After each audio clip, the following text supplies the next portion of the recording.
Welcome back, everybody, to another episode of the League of Inches podcast interview edition. And I've got the man himself, Mr. Cameron George, Warriors CEO, along for this one to answer all the hard-hitting questions, I'm sure. Very great man. I think a lot of people out there have had the pleasure of meeting him. He's so approachable. Love having a chat with him, talking footy. Cameron, thanks again for coming on. Really appreciate you having a bit of time for us and speaking to myself and the fans out there. How you been? Yeah, really well, thanks. It's been a tough old summer. You start, you get some momentum, and then you have a great break and you're back, and everyone's working hard, and the weather's hot, and it's quite boring in some parts. But then now you get to this time of the year, and the ball's in their hands a lot more at training, and the sponsors are starting to talk to you a lot more about what's happening. The members are starting to reach out to you, and tickets are on sale, and it's just exciting for the game in general, let alone us. Yeah, it certainly is. And you've got a big trip to be planning, obviously already planned, but to get ready for coming up. So that just adds a bit more to it. So, look, there's a lot of questions to get to you today. I've got no doubt in my mind I'm going to run out of time to ask you a few of them. But before we get into that and ask you some of these really hard-hitting things that I want to get to know and understand with the club, I actually want to know the Cameron George story a little bit. I want you to let me know about growing up, sort of jobs you've had as well, and if you ever did play the game growing up. Yeah, I grew up in Casino, northern New South Wales, little country town that just was awesome. Great family, great friends, and when you grow up in those country towns, you spend a lot of time with mates, and really blessed to have a great upbringing and so on, and went to boarding school, played rugby league throughout all my junior years, and had a bit of luck and played some good teams, and then went to the Gold Coast, the Seagulls, after school for a couple of years, but worked out pretty quickly. My footy career was about having fun, not trying to be at the elite level, and I got stuck into my working career in the horse racing industry and started in Queensland and relocated to Townsville and Sydney and so on, working both for Queensland Racing and Racing New South Wales, and spent a lot of time out at Tamworth in that role, and had the best years of my life in reality around work and being able to play footy for West Tamworth for a number of years, and had a lot of success out there doing that, and just stuck out with the racing industry and did a bit of captain coaching around the country and all that sort of thing, and came to New Zealand with a racing role, and had a lot of luck over here throughout my career and that, and became the CEO of one of the biggest racing clubs over here at Ellerslie in Auckland, and then was on the board of the Warriors for a while from the previous owner. Then the CEO left, and they asked would I come into this role, and I've sort of been here now since 2018, and it's been a fantastic sort of journey until now, and so growing up has been all about sport and horse racing. So my two passions are rugby league and racing, which is great. Sounds like you've been involved with the game pretty much since birth, which is awesome to hear. What position were you, just quickly? Oh, mate, I sort of played a lot of 5'8", lock and stuff like that, and it wasn't the fastest getting around the world, but certainly had a lot of fun doing it. Played with a lot of great, bush footy players, made a lot of grand finals and all that sort of stuff. And when you're playing first grade in the bush in New South Wales, particularly at Tamworth, where you're playing Moree and Gunnedah, and they're really strong clubs and teams. You play some quality young kids coming through that move on to the NRL, and you get the players coming back from the NRL, and you've got some really good bush footy players. And it's competitive, but it's fun, and that's the most important thing. And we had a hell of a lot of fun out there, and in northern New South Wales where we were playing for Casino and Evans Head and the likes, and they're all going well as country clubs, so it's good fun. Awesome. One thing to ask you as well, you lived there for a while now. There is a question down the track that I know a couple of people did message the page they want to know a bit about. You can probably answer a bit of this already. How are you finding living in New Zealand? And they are imagining recruitment-wise, it's often quite hard to get Australian players over there for a lengthy amount of sort of time. But how are you finding it, living, the culture, things like that? It looks like an amazing place. personally, Yeah. I'd love to live there. How are you finding it?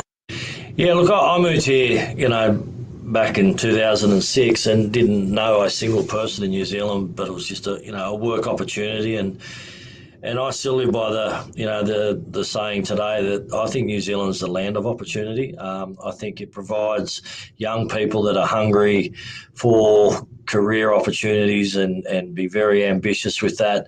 New Zealand's a wonderful place to come and work. It's an awesome place to live, great people, great country. I'm a real homebody, so I like to get back to see the family and that in regional New South Wales a lot, up in northern New South Wales. And so key to me was I could live here, but I can be home at any day on 4 or 5 different flights to either Brisbane, Gold Coast, Sydney, and it's only a 3-hour flight, so it's probably quicker than getting from half of Australia to the eastern seaboard. But it's an awesome place to be. And when you talk to players about coming over here, you ask why not, and it really challenges their mind set about moving out of their comfort zone and taking on the opportunity over here. And I wouldn't have thought there'd be too many players that you would speak to that have relocated to New Zealand that regret it. They love it. A lot of them come over here and either have a young family, start a young family, and their families grow up over here and they fall in love with it. So it's awesome. And look, if you can't live here, certainly visit the country. It's unbelievable. Well, one player that straight away stands out to me when you say that is someone like Mitch Barnett, who for mine in his playing ability has just gone to an absolute another level once he's got over to you guys, and that's clearly been a move that has worked well with him. Time to get into a couple of these big questions for you, the hard-hitting ones as such. And one of the ones that were asked quite a bit about sort of the Shaun Johnson stuff. And there's 2 sides to this. The first one, your decision back in the day when you first got in, it was only a couple of years into it, I believe, not even that, when the hard decision was made to obviously part ways with Shaun. And then obviously let's go the other way around, 360 almost, when he came back to the club and the conversations now a few years forward where you're like, all right, let's entertain this idea and have you back at the club. And that worked out to be a great move as well, because in that year you end up pushing really hard for into the finals, into the top 4, things like that.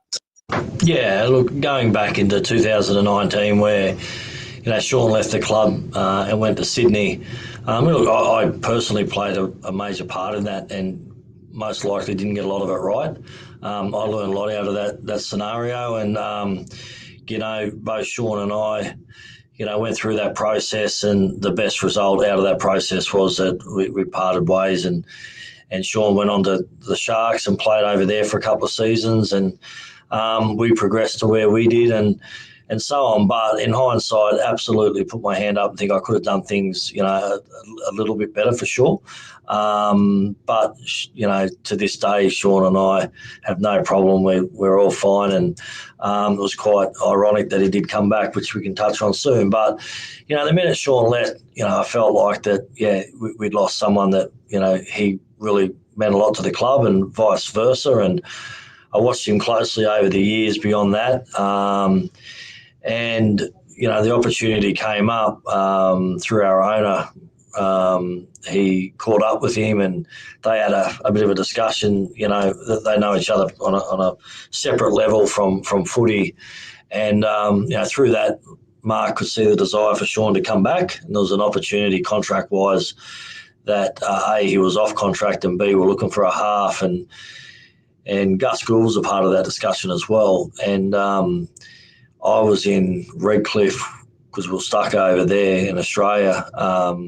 I think the Gold Coast or Redcliffe, wherever we were at the time. And yeah, look, I rang Shaun after Mark rang me, and him and I had a really good chat. And as I said, we let the past be in the past, and we're excited about that point on. And it was probably the easiest and quickest deal I'd done with any player, because we were able to absolutely agree 100%. We're on the same page, and wanted the opportunity to have him back at the club on that phone call. And by that afternoon, I think he was signing the contract, and he and his family were planning to move home. Love it. What is he going to be doing a role with the club moving forward, or is he going to have a bit of time off?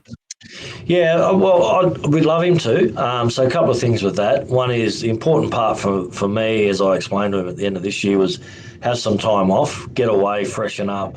Don't be just football, football, football all your time. You got to get that balance right with his family and so on.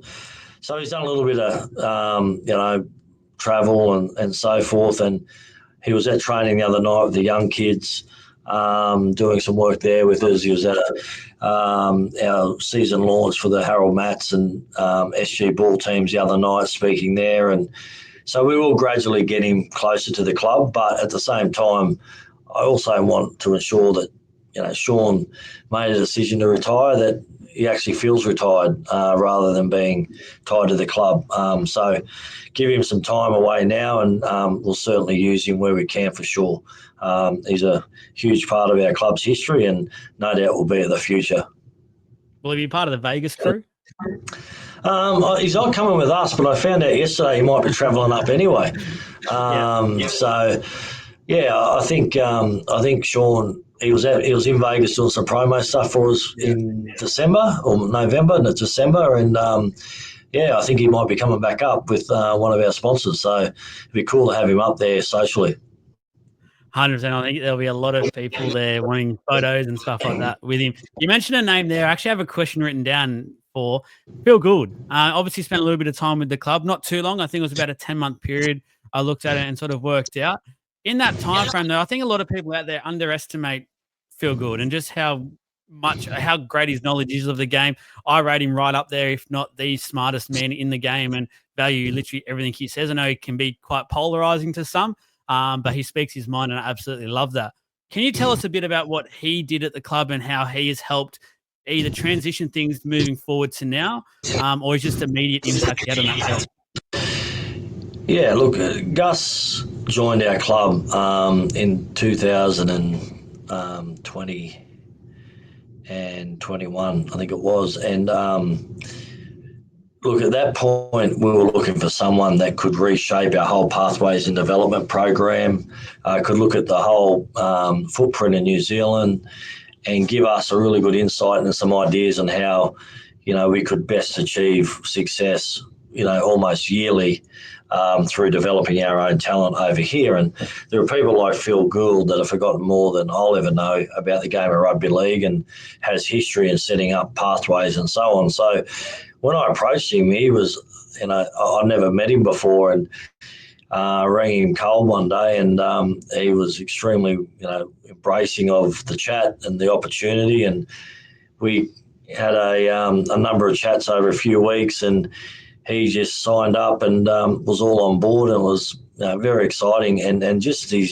in-depth, so Gus was adding significant value to the club, and the unfortunate thing was COVID. It stopped him from coming to New Zealand, and with that, all he could do was spend time with sort of me and the team over in Australia at the NRL level. And even at that point, there were bubble conditions where he couldn't get in and all that sort of thing. And he had a couple of opportunities to look at other roles in the game, but he denied those. And then he caught up with me in Magic Round and spoke to me about the Bulldogs and the opportunity with them. And Mark Robinson, our owner, and I, we just gave him our blessing and said, mate, look, the Dogs are in your DNA. They're a good footy club, good people, and there's only 10 minutes down the road for you. We can't even get you in the country and so on. And it took him a while to sort of, he went away and reflected on it. And him and I went and had a coffee a couple of weeks later, and he said that okay, he'll do it. But he, it was really, dare I say, sad that he was leaving us, and he was the same. But it was just part of the whole thing that happened at that time in the world. And Gus is a byproduct of COVID, I say, and we lost him. But I'm just so privileged to have worked with him for a while. But he's always there when I want to pick up the phone and ring him. And I just caught up with him a couple of weeks ago and had dinner with him and his wife. And he's just a good friend of our club and a good friend of ours and mine. And honestly, a lot of people probably don't get to know him on the level that I have. And if you did, you'd be so privileged. And he's such a wonderful human. I think it just sounds like he's had not just an impact with your club, but also yourself, which resonates into your club. So I think that's awesome to hear in itself. You mentioned COVID. There is a number of questions here around the COVID time. I think a lot of people still don't quite understand the impact it's had on your club, immediate and now the after effects that still go on to this day. I want to go straight away, though, to the start of it. When COVID first happened, you guys, as you said, another country, borders are getting closed, things like that. It's pandemonium. We don't know what's happening just in everyday life, let alone the rugby league competition. Can you paint a picture of us and let us know behind the scenes sort of all the things that were sort of happening at the start to just embrace and to get this going to the way that you guys are back in the competition? Yeah, look, I think we've talked about it a lot over the last few years, but those first few months, I think it was scary for everyone, not just rugby league players, but our country was, obviously governed different and had different restrictions and policies and lockdown rules and so on.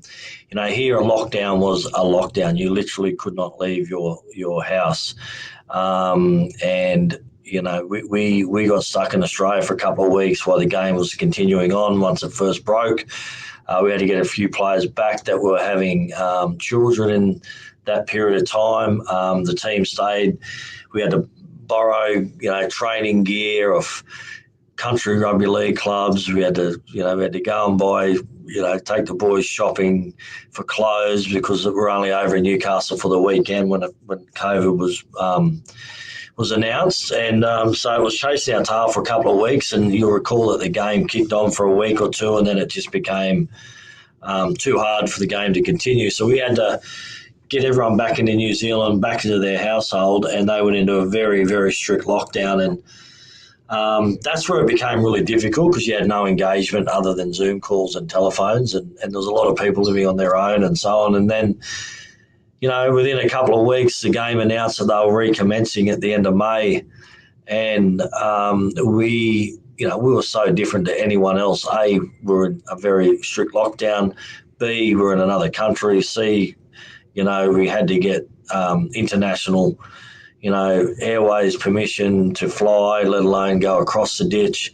Then we had to get federal government approval in Australia to go into the Australian boundaries, and then we had to get state level approval to go into the state, and there were so many people that we had to work with to get on side, and it all was against the policy that were in place for the normal public. So it was pretty tough going, and there were a lot of times and a lot of hours spent trying to negotiate with governments, the NRL, the players and their families, because the families didn't get permission to go, only the players could go, so there had to be decisions made there. And it was just really difficult for everyone. Somehow we navigated through it and we got to Australia. We got approval official approval the morning we were flying out. So it was Peter V'landys rang me like at 6 o'clock in the morning saying the approval finally came through overnight. So boys on a plane to Tamworth, had to land an international flight into Tamworth, stay there for a couple of weeks, and in a way and shape or form it was just all temporary. Nothing was stable, nothing was long term. It was just all day by day stuff. So it was an interesting process, and from that point on, I think we had 9 different homes over the next 2.5 years. So it got harder, I feel, because we became homeless in a lot of ways. We had no fan base, we had no home ground, we just had nothing that we could just say, right, we're home. And that makes a hell of a difference to anyone, let alone people trying to perform at the elite level of footy. And the worst part was when we finished playing in 2021, we weren't allowed to come back to New Zealand, so we had to stay in Australia in temporary accommodation, move to Redcliffe, and that's where we played out of Redcliffe in 2022. And that was the toughest bit, that off season there where we just had to sit in Australia without going home. And but anyway, it made us better, made us different. We learned a lot. We learned a lot about ourselves. We learned a lot about what the club was about. And then by the time we got home in sort of the end of 2022, we were able to start a fresh start again, work out what was important to us and make those things really tick for us.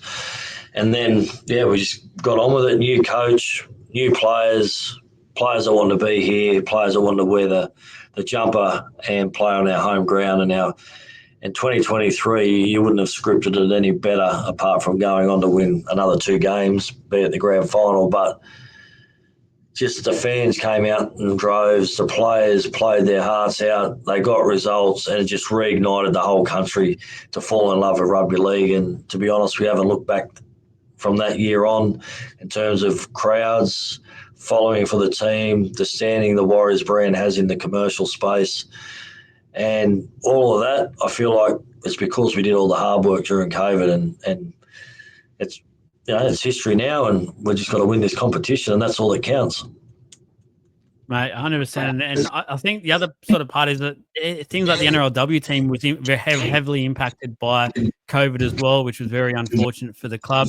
Like loans and stuff were happening. Players had to go home for extended periods of time and things. Like it was just an absolute schmozzle. Like it was just to imagine a club actually went through that. And I think that's why so many people now have admiration and so much respect for your boys and your club. One final thing on it. What's any lasting effects that have come from COVID that maybe the general pundit or footy fan might not understand quite clearly enough yet, but something that's continued on since those COVID years? I think a couple of positive things. One is the trust in the club from the players, what we say we do. So we protected the families no end and the players no end during that period. They were our priority, and we lost players and so on, and it was really devastating for our footy club. So from those experiences, what a lot of people did learn is that we were very genuine and very true to our word, and we stood for the right reasons, and we're able to build from that. And I think the other thing is that if I feel like the player's not playing for us for the right reasons, or not wanting to sign for us, I should say, or staff member for the right reasons, we stop it there. Previous to the COVID, you'd probably take a chance on a few players thinking, they'll turn around, they'll fall in love with us and so on. But anyone that we sign are genuinely coming here for the right reasons. So from one of my positive learnings from COVID is we had a lot of people and players that played for us because they had to and we needed them to, and but now we don't. We just do not let anyone sign a contract unless they genuinely want to be a One New Zealand Warrior, and that's because you get more out of that person when times are tough than you do out of someone that's not as passionate about your club. Nice, absolutely spot on. You mentioned post that, obviously the new coach. Let's move on to a couple of the new into the modern years, I guess. The Andrew Webster appointment, I think for many it came absolutely out of the blue. Well done to you, firstly, for that. And I know a number of your signings have sort of come from out of the blue. So you've got a very good way of keeping, I guess, that hungry media pack away, which is so refreshing to see, even though it sometimes can affect content. But it's all good. I love and respect it. Talk to us a little bit, if you can, about that Andrew Webster, the relationship, how it formed, and the decisions around ending up appointing him, which obviously paid dividends straight away because you had a very successful year. I've known Webby for a long time. When I was on the board of the Warriors, he was here coaching as an assistant coach, and Webby and I share a lot of similar interests in life, and we spent a lot of time together. And he ventured off back to Australia, and went to the West Tigers and on to Penrith and the likes, and we talked regularly when he was away. And he rang me when the opportunity came up for us to look for a head coach when Nathan Brown was appointed, and we had a good chat, and I just said, it's not for you now, Webby. And at that point it was the greatest call of his life, not to put his hand up, because he went to Penrith and got some valuable experience and success there. And but on this occasion, when Brownie had told me that he couldn't move back to we couldn't move to New Zealand,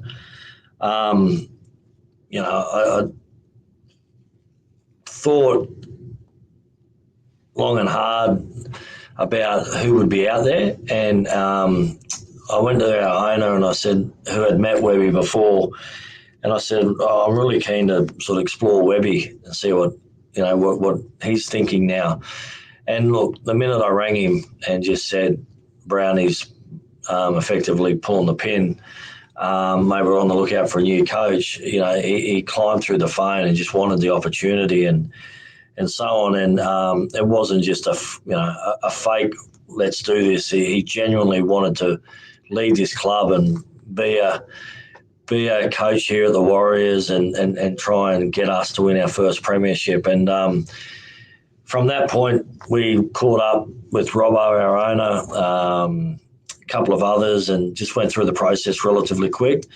We didn't want to go through a long-winded, coach by coach by coach, having it played out in the media and so on. So I rang Ivan and spoke to Ivan and went through the front door there because he was working for Ivan. Ivan agreed that he would be a great option for us. And so there's nothing hidden between Ivan and I and Webby. We could talk openly about the opportunity. We weren't doing it behind anyone's back. And we went through that process and come out the other end where, he signed. So no one knew. We kept it obviously quiet. Everyone had speculation, had their ideas who was going to be our coach and so on. And, we were very proud to announce him. A lot of people were shocked, but we certainly believed in what Webby was going to bring to the table here. You mentioned it a couple of times there, and I'll fast forward quickly just to ask this question because it sort of translates into what we're talking about. That relationship with like the media, player managers, all this sort of thing that seems to just have gone up another level in the last probably 24 months. I think it's fair to say there's always rumors out there. Whether it's true or not, it's a different argument we can talk about another day till the cows come home. But talk to us just with running everything. Obviously, it's a fine balance, I'm imagining, keeping the media at bay, what you sort of tell them, if anything. It seems like you're quite a private club, which, as I keep saying, is so nice to hear and refreshing. And then obviously that player manager, because they seem to get blamed for a lot. Are they as bad as what people are painting them out to be? Nah. Look, a lot of them are good fellas and ladies doing the job, and their job is to provide the best outcome for their player. That's their job. And if you're sitting there thinking they got any other role in this, you're kidding yourself. So as long as you've got clarity on that's their job, I never take it personally. You can butt heads, get shitty with someone over a couple of things, but that doesn't last for very long because that's their job. So you once you appreciate that, it's a lot easier to deal with them, and you just move on to the next discussion. So I don't, they're not as bad as what I've heard different people say, and everyone will have a different view on that. And from the media's perspective, I respect them a lot. There's a great bunch of people out there in the media. They have a job to do, and their job is to report on what they deem to be a newsworthy story, whether it's good or bad, and I respect that. So my job in this regard is to make sure our club is always in the good news. And if we're in the bad news, well, that's probably the kick in the ass we deserve. All my request from a journo is if you want to know something about either good or bad, give us a call. I'll always be open and transparent. But there are also things that I go about our business doing, i.e. signing players or a coach or something, that is private business. And we just, we don't talk. We try to keep it, in-house. Clearly stuff leaks. Clearly stuff gets out. And a lot of that time it's innocent. It's because the player might have told family, friends, or, it's never, a lot of the times, deliberate. So I've got that respect for the media. Hopefully they respect our club because of that. And as I said, their job's to write good or bad stories. It's newsworthy. My job's to make sure they're good stories and not bad stories. And if they're bad, well, that's probably our fault. I think you're doing a great job with that.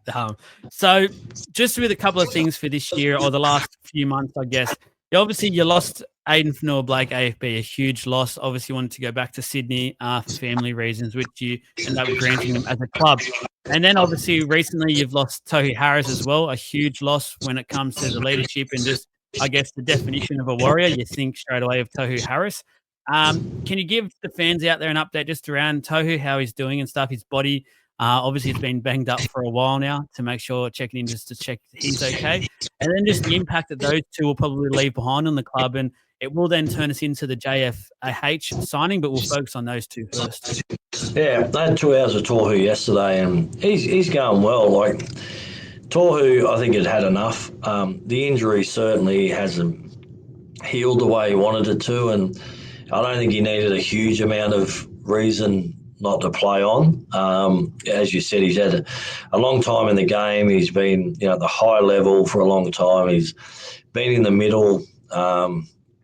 He's one of those guys that, 40, 50 tackles a game and hit-ups and high numbers and so on. So he's battle-worn, and, this wrist injury is quite a painful one, and it's not going to get better either. It could only deteriorate with arthritis and all that sort of stuff. So, I didn't think he needed too much of an excuse, and he's in a great frame of mind because of those reasons. He just wants to be a family man and enjoy that time, and he's in a good space, to be honest.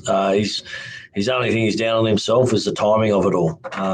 He wish he knew this sooner so he could help us and the club out around recruitment and so on. But in terms of ads, likewise for him, one of the things that we did learn during COVID was that they are humans at the end of the day, and they do have families, and you've got to understand that that's what makes a lot of these players tick. It's not the money, it's not the fame, it's they do it for their families, and they do it to make them proud and provide and so on. And Adam's no different to that. He's family man.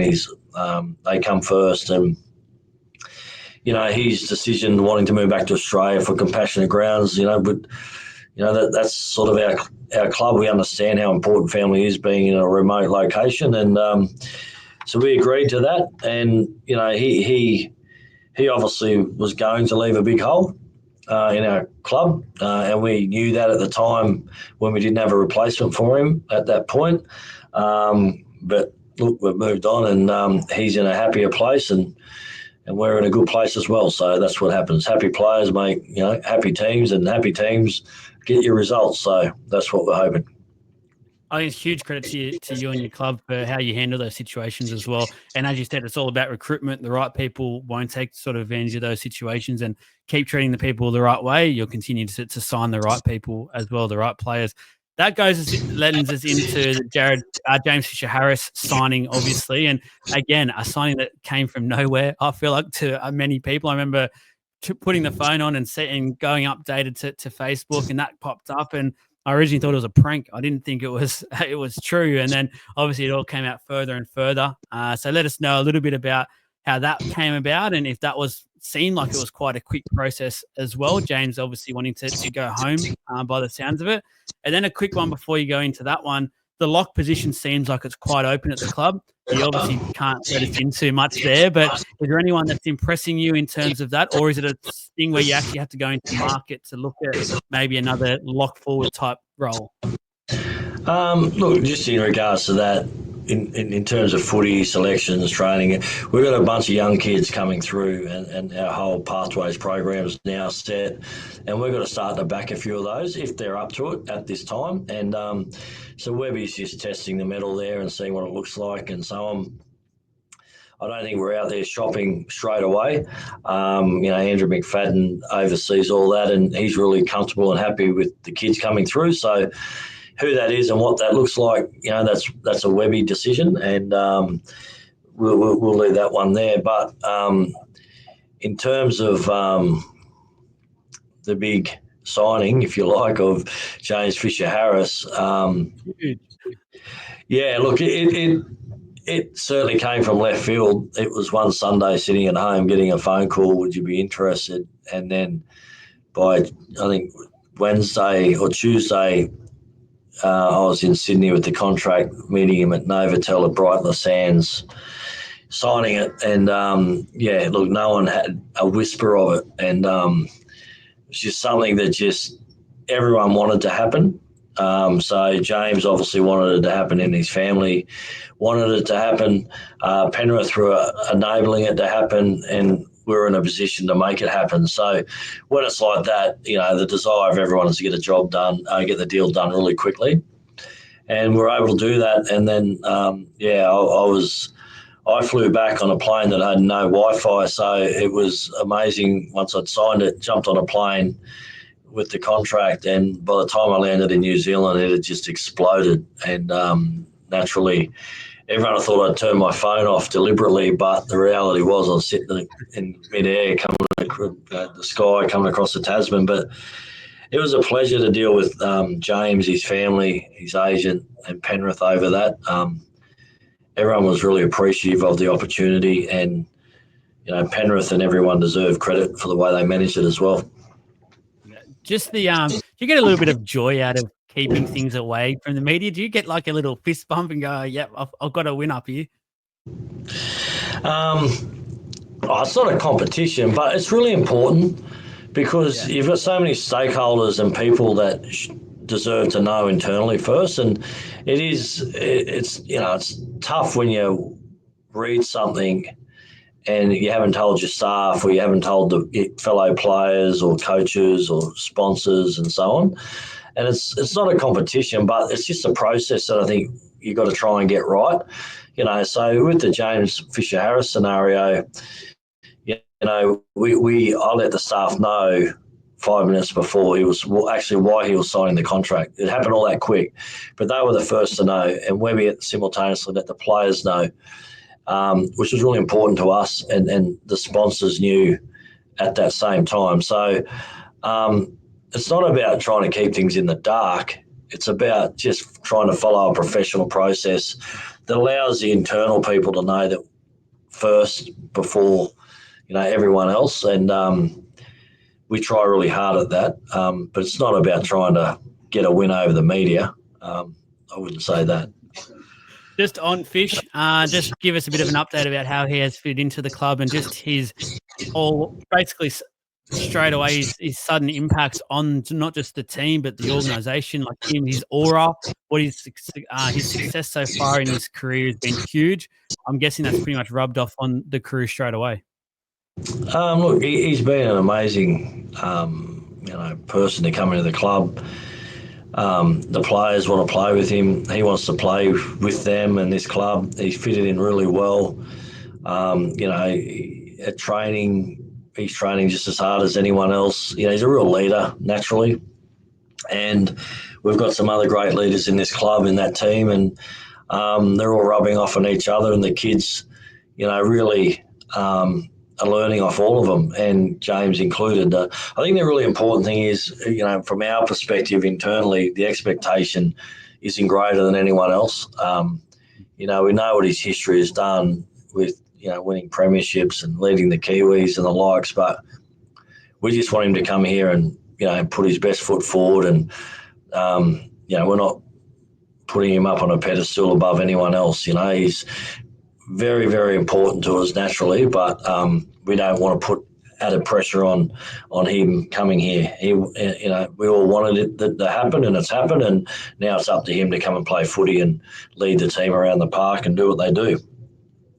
Matt, I know you got to go very shortly. You're a very busy man, so I'm going to get to a few of these fan questions as well for you to answer.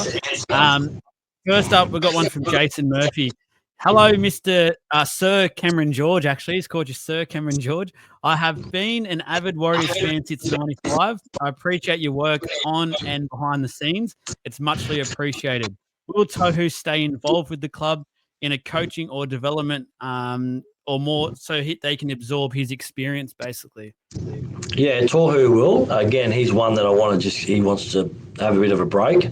Having him come into this club and contribute in different areas when they're very fresh and they're feeling refreshed and they feel like they can add some value, it's important to find him the right role and get him in and contribute to the growth of our club, particularly in that junior space.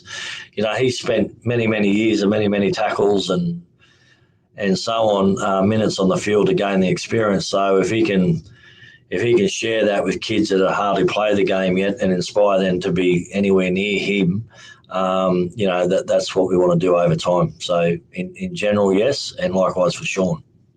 Yep, perfect. A big one that I might take might take a little bit longer to answer. There's a lot of rumours around at the moment with the game expanding, and many people are saying a second New Zealand team is almost a must in a way. What do you think about this? Because I'm guessing the expansion of the game in New Zealand is a great thing, but at the same time, for the Warriors, in a selfish way, you also want to keep all that to yourselves, I'm guessing. Yeah, firstly, expansion in New Zealand is a great thing. However, it's all about the timing, and for us, there is so much work to be done in New Zealand on the structure of the game, the pathways and development, and investing in those aspects of the New Zealand footprint is really important, and it's lacked a lot of investment for a long time because of no funding over here. So my challenge to the NRL has been, if you are considering a second team in New Zealand, you need like a 5-year plan to really grow the game over here. We're not over here on our own. We're over here with 6 other rugby franchises. So it's not like we're standing alone here. Yes, only NRL team, but rugby is massive. So the NRL really want to take them on. We've got to come up with a plan that builds the game from within. Rugby league in the school system is all but zero. Rugby union in the school system is everywhere. So you've got to sort of break that down first and foremost, and then start to build it up and up and up. And I've even proposed a 5+ year plan to the NRL about that, and ultimately bringing a second team into New Zealand. There'd be nothing worse than bringing a second team into New Zealand and we're all flying over our junior rep teams to play in Australia. So at the moment, we've got 6 teams flying across the ditch every week. And if you bring another team in right now, you're going to have 12 teams flying across the ditch every week. What we want to do is retain those teams in New Zealand in domestic comps and have competitions equal to New South Wales Cup and Q Cup. And then a second team will flourish, as will the Warriors, and we all get on with it. And we have a rivalry, we have fun, the fans will love it, and the game's going to be awesome. Yeah, that's what we've got to build. We all want that New Zealand team, and I just think what you're saying is 100% spot on. We need to make sure we do it the right way and not rush it, because if we rush it, there's a high chance it might not be as successful as it should be, and we all deserve that. The game deserves that. We are a huge Supercoach team. There's a question here from a Supercoach lover who wants to know, can you give us inside goss? Is Roger the fullback this year? My name's Cameron, not Andrew. And I mean that by saying I'm not Andrew Webster.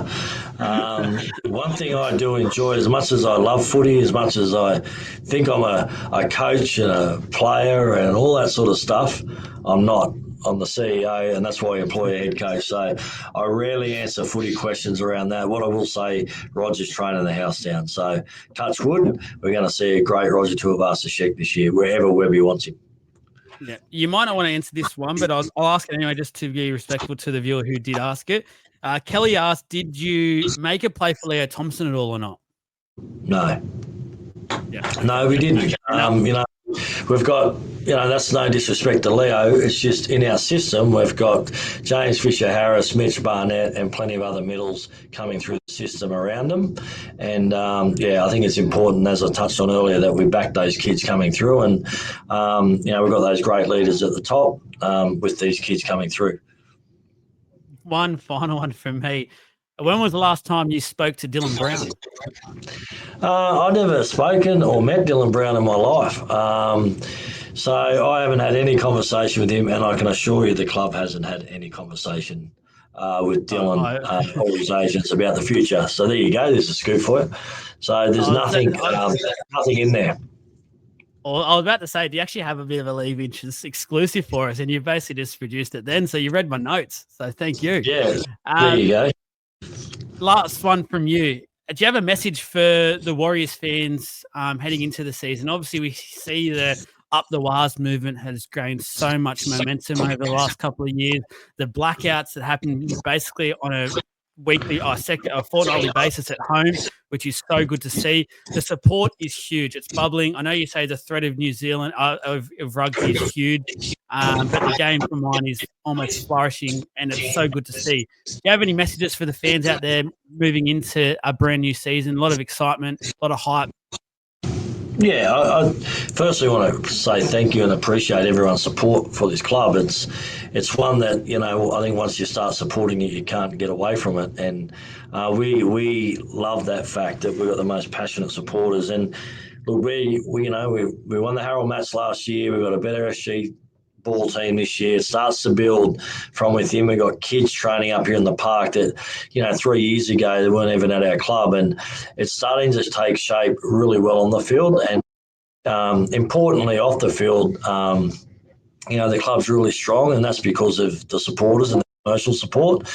And we have good people in the best roles right across the organisation that are building it to win it. And whatever it'll be, you'll have fun with us this year, and we're going to have a team that will be fit, they'll be young, they'll be fast, and they'll be ready to rock and roll. So enjoy the year ahead, and thanks for your support. I'm sure they will. And for me personally, I have a massive soft spot for the Warriors. I was there 2 years ago supporting us in that final game against the Broncos at Suncorp. I wasn't doing no dancing. I was part of the Up the Wires movement back then. So I absolutely love it. I have a soft spot for you, and I can't thank you enough for jumping on. You didn't have to. You wanted to come on, chat to the fans, give a bit of an insight, and you've done that and some. So I really do appreciate you jumping on the League of Inches podcast and having a bit of a chat. Thanks, mate. Have a good day and catch up soon. Will do, mate. Magic round's coming closer.